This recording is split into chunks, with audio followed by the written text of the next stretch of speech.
नमस्कार। आज हमारे पास जो सोर्स है वो थोड़ा अजीब है, शायद थोड़ा डरावना भी कह सकते हैं। इसका शीर्षक है पाइरोजन और पहली ही लाइन में इसे सेप्टिक का एक उत्पाद बताया गया है। मतलब सड़न या इन्फेक्शन से बनी कोई चीज? हाँ बिल्कुल।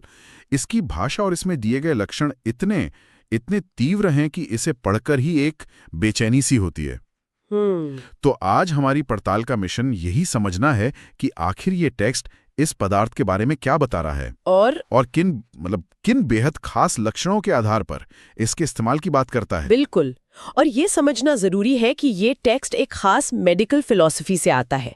ये पाइरोजन को एक नोसोड कहता है। नोसोड? हाँ, नोसोड का मतलब है बीमारी के उत्पाद से ही बनाया गया कोई उपाय। ये जैसे को तैसा वाले सिद्धांत पर आधारित है। अच्छा। यहाँ इसे सेप्टिसीमिया या सेप्टिसीमिया यानी ब्लड पॉइजनिंग जैसी, आप समझ सकती हैं, जानलेवा स्थितियों के लिए सुझाया गया है। तो बहुत गंभीर मामलों के लिए? बिल्कुल, बहुत गंभीर। और खास तौर पे सोर्स कहता है कि इसका इस्तेमाल तब सोचा जाता है जब दूसरे सही माने गए उपाय भी काम करना बंद कर दें। मतलब जब कुछ और काम ना कर रहा हो। हाँ, और मरीज की हालत बिगड़ती चली जाए। हम यहाँ किसी भी दावे का समर्थन नहीं कर रहे, हमारा काम बस इस टेक्स्ट को डिकोड करना है। ठीक है, तो चलो फिर इसे डिकोड करते हैं, क्योंकि इसमें कुछ ऐसी बातें लिखी हैं जो दिमाग में अटक जाती हैं। जैसे मवाद जैसा स्वाद या सड़े हुए मांस जैसी गंध। ये सिर्फ लक्षण नहीं लगते, ये किसी बुरे सपने का हिस्सा लगते हैं। सही बात है। चलिए मरीज के अनुभव से ही शुरू करते हैं। इस सोर्स में सबसे पहली और सबसे अजीब बात जो कही गई है वो है बेचैनी के बारे में। इसमें लिखा है बिस्तर सख्त लगता है। एक मिनट, बिस्तर सख्त लगता है? हाँ, ये बहुत अजीब है। ये तो बहुत ही अजीब लक्षण है। क्या इसका मतलब ये है कि मरीज की सहन शक्ति इतनी कम हो गई है कि उसे सामान्य चीजें भी चुभ रही हैं, या ये कोई नर्वस सिस्टम से जुड़ी समस्या है? ये सवाल बहुत अच्छा है, क्योंकि ये इस टेक्स्ट के दिल तक ले जाता है। असल में ये सिर्फ दर्द की बात नहीं है। अच्छा। ये एक ऐसी स्थिति है जहां शरीर के लिए आराम पाना नामुमकिन हो गया है। बिस्तर, जो आराम की जगह होनी चाहिए, वो भी एक तकलीफ की वजह बन गया है। वाह। इसका मतलब है कि मरीज की सेंसिटिविटी चरम पर है। उसे अपने ही शरीर का हर हिस्सा जिस पर वो लेटा है दुखता है। मानो चोट लगी हो। बिल्कुल, मानो चोट लगी हो। और इसी वजह से वो लगातार करवटें बदलता रहता है, हिलता डुलता रहता है, इस उम्मीद में कि शायद किसी पोजीशन में आराम मिल जाए। लेकिन आराम मिलता ही नहीं। ये एक शारीरिक और मानसिक यंत्रणा है। हाँ, और ये सिर्फ शारीरिक बेचैनी नहीं लगती, ऐसा लगता है जैसे ये एक मानसिक बेचैनी भी है, जहां दिमाग शरीर को शांत होने ही नहीं दे रहा। शरीर खुद अपने आराम का दुश्मन बन गया है। सही कहा। अच्छा, तो ये तो हुई मरीज की अपनी कामजाक, लेकिन ये बेचैनी शरीर पर दिखने भी लगती है, खासकर मुंह और पाचन तंत्र में। बिल्कुल। सोर्स यहाँ कुछ बहुत ही हैरान करने वाले लक्षण बताता है। हाँ, मुंह के लक्षणों से ही शुरू करें तो जीभ के बारे में लिखा है कि वो बड़ी, ढीली और सूजी भी हो सकती है। लेकिन जो विवरण सबसे अलग है वो ये है कि जीभ या तो आग की तरह लाल और चमकदार हो सकती है। आग की तरह लाल? हाँ, या फिर, और ये बहुत अजीब है, वार्निश की तरह चिकनी और साफ। वार्निश की तरह मतलब? हाँ। जैसे लकड़ी पर होता है ना? हाँ, बिल्कुल वैसा ही। अब एक डॉक्टर के लिए ये दोनों ही संकेत बहुत अजीब है। एक वार्निश जीभ का मतलब है कि जीभ के ऊपर जो सामान्य दानेदार बनावट होती है ना, वो गायब हो गई है। अच्छा।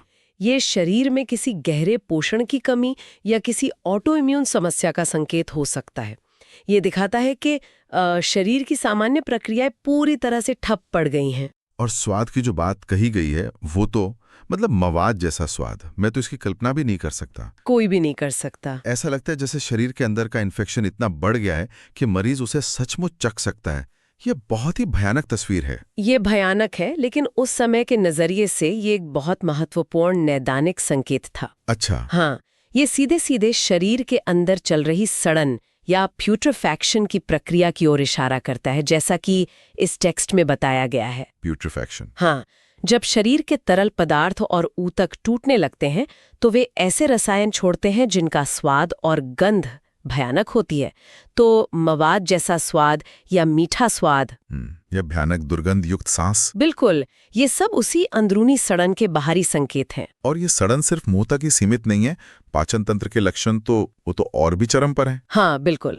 एक तरफ सोर्स का टल्जी भयानक दुर्गंधयुक्त दस्त हो सकते हैं जो भूरे या काले रंग के होते हैं, और सबसे अजीब बात, वे दर्द रहित और अनैच्छिक हो सकते हैं।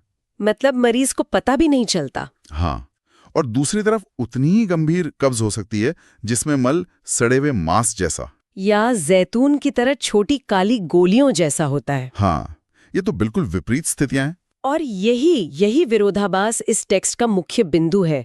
ये किसी एक लक्षण के लिए नहीं है। ये शरीर की उस स्थिति के लिए है जहां सिस्टम पूरी तरह से मतलब अराजक हो गया है। कभी वो सब कुछ बाहर फेंक रहा है, कभी वो कुछ भी बाहर नहीं निकाल पा रहा। तो ये रेगुलेशन का टोटल फेलियर है। Total failure. और भाषा की तीव्रता देखिए, भयानक दुर्गंधयुक्त, सड़े हुए मांस जैसा। ये शब्द ये बताने के लिए इस्तेमाल किए गए हैं कि ये कोई आम पेट की खराबी नहीं है। नहीं, ये कुछ और ही है। यह एक ऐसी प्रक्रिया है जहां शरीर अंदर से ही सड़ रहा है। उस जमाने में डॉक्टरों के लिए मरीज के कमरे की गंध ही एक बड़ा डायग्नोस्टिक टूल हुआ करती थी। सच में? हाँ, यह आज हमें अजीब लग सकता है, लेकिन तब ये जिंदगी और मौत का संकेत हो सकती थी। ये बात तो सही है। अब इसका एक और हिस्सा है जो थोड़ा गंभीर है, लेकिन यह एक बहुत बड़ी ऐतिहासिक समस्या की ओर इशारा करता है। प्रसव के बाद होने वाला इन्फेक्शन। हाँ, प्यूरल सेप्सिस। सोर्स में गर्भपात या डिलीवरी के बाद की जटिलताओं पर एक खास सेक्शन है। हाँ, और ये बहुत महत्वपूर्ण है। आज एंटीबायोटिक्स के युग में हम भूल जाते हैं कि कुछ समय पहले तक बच्चे को जन्म देना कितना खतरनाक हो सकता था। सही बात है। प्यूरल फीवर या प्रसवोत्तर बुखार एक बहुत बड़ा खतरा था। इसे डॉक्टरों का प्लेग भी कहा जाता था, क्योंकि डॉक्टर खुद एक मरीज से दूसरे तक इन्फेक्शन फैला देते थे। ओह, ये टेक्स्ट उसी दौर की बात कर रहा है। इसमें कहा गया है कि अगर भ्रूण या प्लेसेंटा का कोई हिस्सा गर्भाशय में रह जाए और सड़ने लगे तो उससे सेप्सिस हो जाता है। और उसके लक्षण भी उतने ही भयानक बताए गए हैं, जैसे भयानक दुर्गंध युक्त स्राव। और इसमें एक लाइन है जो मुझे बहुत मार्मिक लगी, सेप्टिक बुखार के बाद से कभी ठीक नहीं हुआ। हाँ। ये किसी ऐसी महिला की कहानी लगती है जो उस इन्फेक्शन से बच तो गई, लेकिन उसकी सेहत वो हमेशा के लिए खराब हो गई। बिल्कुल, ये क्रॉनिक यानी पुरानी बीमारी की तरफ इशारा करता है। सोर्स यहाँ कहता है कि ऐसे मामलों में पायरोजिन गर्भाशय की जीवन शक्ति को जगाने का काम कर सकता है। जीवन शक्ति को जगाना? हाँ, खासकर तब जब सामान्य प्रसवोत्तर स्राव, जिसे लोचिया कहते हैं, वो अचानक रुक जाए। अच्छा, और वो जरूरी होता है। वो स्राव बहुत जरूरी होता है, क्योंकि इसी के जरिए शरीर प्रसव के बाद गर्भाशय की सफाई करता है। इसका रुक जाना और उसके बाद ठंड लगना, तेज बुखार और दुर्गंध वाला पसीना आना, यह सब एक बहुत बड़े खतरे की घंटी है। तो सोर्स का ये कहना कि कभी ठीक नहीं हुआ, ये दिखाता है कि सेप्सिस का असर कितना गहरा और स्थायी हो सकता है। बिल्कुल। ठीक है, अब उस हिस्से पर आते हैं जो इस सोर्स का शायद सबसे अनोखा और सबसे जरूरी लक्षण है, दिल और बुखार का संबंध। हाँ, ये दिल और बुखार के बीच के एक अजीब रिश्ते के बारे में है। यहाँ लिखा है कि नाड़ी की गति का तापमान के साथ कोई तालमेल नहीं रहता। ये बात मुझे थोड़ी और समझनी है। ये समझना बहुत जरूरी है। देखिए, आमतौर पर हमारा शरीर एक लय में काम करता है। ठीक है। जब हमें बुखार होता है और शरीर का तापमान बढ़ता है तो हमारी नाड़ी यानी पल्स रेट भी एक निश्चित अनुपात में बढ़ती है। अच्छा। हाँ, हर 1 डिग्री फ़ारेनहाइट तापमान बढ़ने पर पल्स लगभग 10 बीट प्रति मिनट बढ़ जाती है। यह एक सामान्य शारीरिक प्रतिक्रिया है। अच्छा, तो ये एक प्रेडिक्टेबल रिश्ता है ना? बिल्कुल, लेकिन ये सोर्स कहता है कि पायरोजिन की जरूरत तब पड़ती है जब ये रिश्ता पूरी तरह से टूट जाता है। टूट जाता है मतलब? उदाहरण के लिए, तापमान 103, 104 या 106 डिग्री फ़ारेनहाइट जैसा बहुत ज्यादा है, लेकिन नाड़ी या तो उतनी तेज नहीं है, या फिर तापमान सामान्य है लेकिन नाड़ी 140 से 170 तक पहुंच गई है, जो कि बहुत ज्यादा है। ओह, ये तो बिल्कुल उल्टा है। बिल्कुल, ये सिर्फ एक लक्षण नहीं है, ये शरीर के रेगुलेटरी सिस्टम के पूरी तरह से फेल होने का संकेत है। मतलब शरीर का कमांड सेंटर ही काम नहीं कर रहा। सही पकड़े, ये शारीरिक अराजकता की स्थिति है और ये टेक्स्ट इसी अराजकता को पकड़ने की कोशिश कर रहा है। वाह, तो ये एक तरह से ये शरीर की पूरी लय बिगड़ने जैसा है, और सिर्फ मशीनें ही नहीं, मरीज खुद भी इसे महसूस कर रहा है। हाँ, ये भी लिखा है। सोर्स में लिखा है कि मरीज को अपने दिल की धड़कन का हर समय एहसास होता रहता है। उसे लगता है कि दिल थक गया है या बड़ा हो गया है। हाँ, और कानों में लगातार धड़कन की आवाज सुनाई देती है जो उसे सोने तक नहीं देती। बिल्कुल, ये केवल बाहरी संकेत नहीं है, बल्कि मरीज का आंतरिक अनुभव भी है। उसे अपने ही दिल पर भरोसा नहीं रह गया है। उसे लग रहा है कि ये कभी भी काम करना बंद कर सकता है। ये एक भयानक एहसास है। और बुखार का पैटर्न भी उतना ही विशिष्ट बताया गया है। अच्छा, ये सिर्फ बुखार नहीं है, ये एक पूरा चक्र है। हाँ, सोर्स कहता है कि ठंड पीठ में कंधों के बीच से शुरू होती है। ये बहुत ही स्पेसिफिक है, बहुत स्पेसिफिक। फिर तेज बुखार आता है जिसमें त्वचा जलती है, और आखिर में ठंडा चिपचिपा पसीना आता है जो मरीज को पूरी तरह से थका देता है। ये एक के बाद एक आने वाले तूफानों जैसा है। बिल्कुल सही कहा। इस तरह के विशिष्ट पैटर्न को रेखांकित करना इस सोर्स की कार्यप्रणाली का हिस्सा लगता है। ये सामान्य लक्षणों जैसे सिर्फ बुखार को नहीं, बल्कि उनके प्रकट होने के तरीके, उनकी शुरुआत की जगह, कंधों के बीच और उनके क्रम को महत्व देता है। ये बहुत सूक्ष्म अवलोकन है। और अंत में त्वचा का जिक्र है जो इस पूरी तस्वीर को पूरा करता है।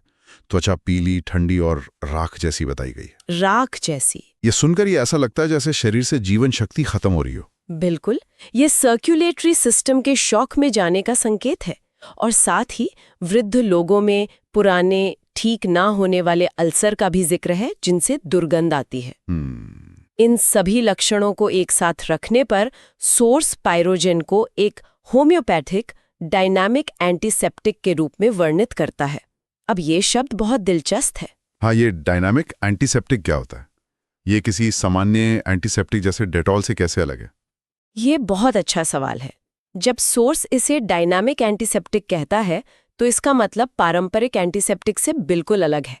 ये किसी बैक्टीरिया को सीधे नहीं मार रहा। अच्छा, इस विचारधारा के अनुसार ये शरीर की अपनी जीवनी शक्ति या वाइटल फोर्स को इस तरह से उकसा रहा है कि शरीर खुद ही उस इन्फेक्शन को बाहर निकाल फेंके। तो ये एक्शन बाहर से नहीं अंदर से हो रहा है। बिल्कुल। तो ये डायनामिक है क्योंकि ये एक्शन बाहर से नहीं बल्कि अंदर से शरीर की अपनी ऊर्जा से शुरू करवा रहा है। ये उस समय की एक अलग मेडिकल सोच को दर्शाता है। तो इस सब को समेटें तो क्या मतलब निकलता है? ये दस्तावेज हमें बताता है कि पायरोजन को गंभीर सेप्टिक स्थितियों के लिए एक उपाय के तौर पर देखा जाता था। हाँ। लेकिन सिर्फ तब जब लक्षणों का एक बहुत ही अजीब और खास पैटर्न मौजूद हो। बिल्कुल। वार्निश जैसी जीभ, शरीर में भयानक बेचैनी और सबसे बढ़कर एक ऐसी नाड़ी जिसका बुखार से कोई तालमेल ही नहीं, जो शरीर के अंदर मच्छी पूरी अराजकता का सबसे बड़ा सबूत है। हाँ, बिल्कुल। ये स्पष्ट है कि ये सोर्स लक्षणों के बहुत सूक्ष्म और ज्वलंत विवरण पर आधारित है।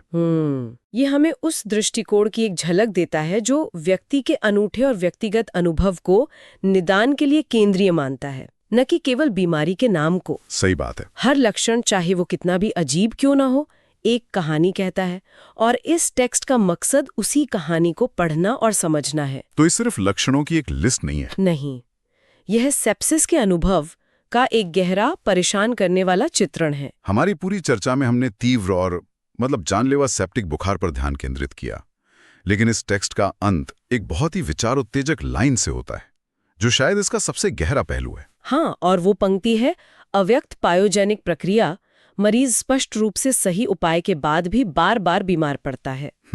यह एक विचार छोड़ जाता है, तीव्र संकटों से परे यह सोर्स सेप्सिस के गहरे, छिपे हुए या पुराने प्रभावों के बारे में क्या संकेत दे रहा है। मतलब उन लोगों के बारे में क्या जो एक भयानक इन्फेक्शन से बच तो जाते हैं, हाँ, लेकिन फिर कभी पूरी तरह से स्वस्थ महसूस नहीं करते। बिल्कुल। यह हमें सोचने पर मजबूर करता है कि क्या कुछ बीमारियां शरीर में एक स्थायी निशान छोड़ जाती हैं, एक तरह की मेमोरी जो बार बार सतह पर आती रहती है, भले ही तत्काल खतरा टल गया हो।